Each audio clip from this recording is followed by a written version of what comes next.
أهلا بيكم. النهاردة إن شاء الله هنكمل كلامنا عن الأسرة الثالثة، أو بمعنى أوضح هننهي كلامنا عن الأسرة الثالثة وآخر ملوكها الملك حوني. بس قبل ما نتكلم عن الملك حوني، في ملوك لازم نعدي عليهم كده، ناخد نبذة بسيطة عنهم، يعني مفيش عنهم معلومات كتير. الملك نفركا والملك خعبا. الملك نفركا والملك خعبا، يعني معلومات بسيطة جدا عنهم هنعدي عليها، وبعد كده هنتكلم عن الملك حوني. في عام 1900 كشف عن هرم بزاوية العريان بين الجيزة وأبو صير. سموا الهرم ده ذو الطبقات، ينسب إلى الملك خعبا. وعثر أيضا على هرم لم يتم منه سوى الخطوات الأولى، وهي الجزء الأسفل المنحوت تحت الأرض، ونسب إلى الملك نفركا. وربما لم تسعفه الإمكانيات المادية أو لم يسعفه الوقت لإكمال هذا الهرم. الملك خعبا عثر على اسمه منقوشا على بعض الأواني في المنطقة اللي عثر فيها على الهرم اللي يخصه. بعض الباحثين قالوا أنه ربما كانت مدة حكمه لم تتجاوز 6 أشهر، والبعض الآخر قال إن موضوعه في الأسرة أصلا مشكوك فيه. دي كانت كل حاجة ممكن تتقال عن الملك نفركا والملك خعبا.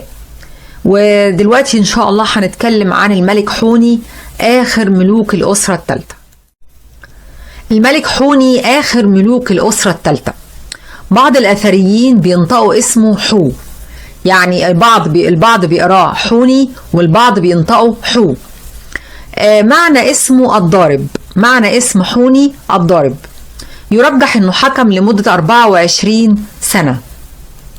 تروي بردية من الدولة الوسطى، هي بردية بريس، ان الملك حوني هو السلف المباشر للملك سنفرو. السلف المباشر يعني اللي كان قبله على طول، يعني هو كان قبل الملك سنفرو مؤسس الأسرة الرابعة وأول ملوكها. الهرم اللي احنا شايفينه قدامنا ده بينسب للملك حوني، هو اللي بدأ بناؤه في عهده ولم يسعفه العمر ليكمله، فأكمله من بعده الملك سنفرو مؤسس الأسرة الرابعة.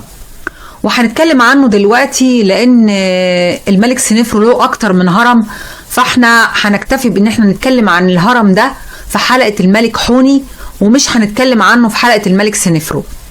وطبعا بعض المواقع بتنسبه للملك سنفرو، لكن الكتب كلها والأثريين كلهم قالوا إن الملك حوني هو اللي بدأ بناؤه، والملك سنفرو أكمل بناء هذا الهرم. الهرم اللي احنا شايفينه قدامنا ده اسمه هرم ميدوم. ميدوم دي مدينة، يعني هو بينسب للمدينة. تقع مدينة ميدوم في شمال محافظة بني سويف عند مدخل إقليم الفيوم، وعلى بعد حوالي 25 كيلومتر من مدينة الواسطي.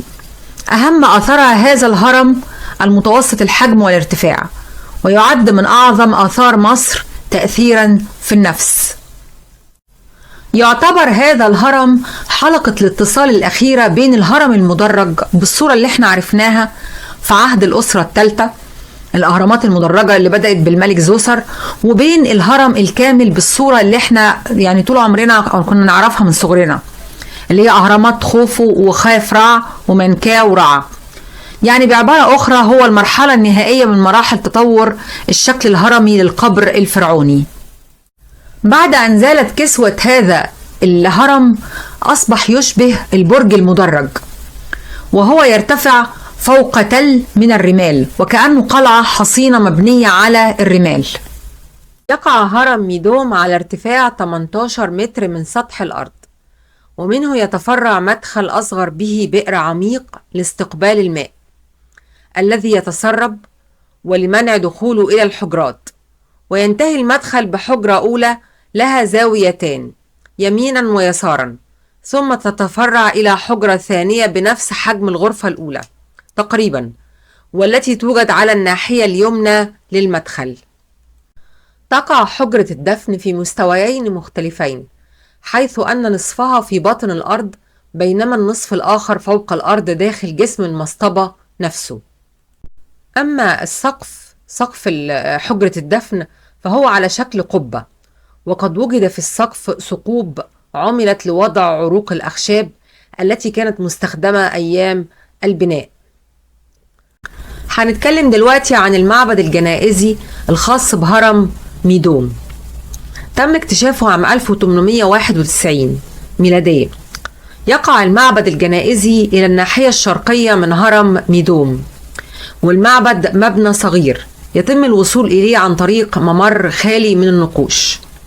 وهذا المعبد يخرج منه تابوت الملك يحمله الكهنة متجهين إلى الهرم، والكاهن الأعظم ينشد النصوص الدينية في أثناء مرور موكب تابوت الملك من المعبد إلى الهرم. حينما اكتشف المعبد الجنائزي الخاص بهرم ميدوم كان بيعتبر بالنسبة للأثريين اكتشاف عظيم جدا جدا، لأنه أقدم معبد جنائزي تم اكتشافه. لكن الأهمية دي قلت بعد اكتشاف المعبد الجنائزي الخاص بزوسر وهرمه المدرج، على اعتبار أن المعبد الجنائزي الخاص بزوسر أقدم منه في البناء، لأن طبعا الملك زوسر هو أول ملوك الأسرة الثالثة ومؤسسها. أما المعبد دوت معبد حوني، فحوني هو آخر ملوك هذه الأسرة.